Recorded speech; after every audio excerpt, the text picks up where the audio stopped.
Natalie Holzer minta hentikan nafkah, Sule kenang momen sulitnya cari uang untuk beli susu anak. Komedian Sule nampaknya memilih tak menggubris sindiran hingga tudingan yang dilayangkan mantan istrinya Natalie Holzer padanya.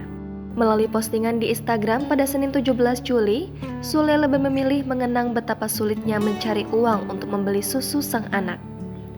Dalam unggahan itu, Sule yang masih muda tampak memainkan sebuah kendang. Memakai setelan hijau muda, Sule terlihat fokus mengiringi dua penari di depannya. Zaman baheula, nyari duit buat susu Rizky Febian, sekarang itu anak udah bisa nyari duit sendiri. Tak terasa mata ini berderai air hujan, tulis Sule. Postingannya itu kemudian dibanjiri pujian. Tak sedikit yang memuji perjuangan Sule membesarkan anak-anaknya. Diberitakan sebelumnya, Natalie Holzer mengungkap masalah rumah tangganya dengan komedian Sule yang selama ini ia tutupi. Hal itu ia ungkap pada keterangan postingan Instagramnya @NatalieHolzer pada Senin 17 Juli.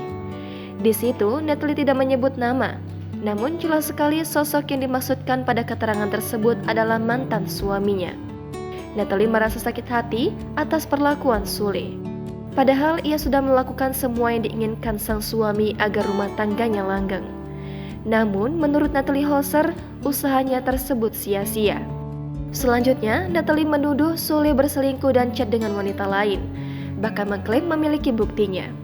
Tak hanya itu saja, Natalie juga dicurigai selingkuh oleh Sule. Bahkan sampai dicurigai anak yang dikandung Natalie bukan darah daging Sule. Baginya sudah cukup menutupi aib rumah tangganya terdahulu. Natalie menegaskan dirinya ingin menjalani hidup baru. Ia tak mau menuntut apapun lagi dari Sule, termasuk soal nafkah anak yang memang masih menjadi tanggung jawab Sule sebagai ayah. Bahkan ia mempersilahkan Sule mengambil semua harta yang pernah diberikannya kepada Natalie.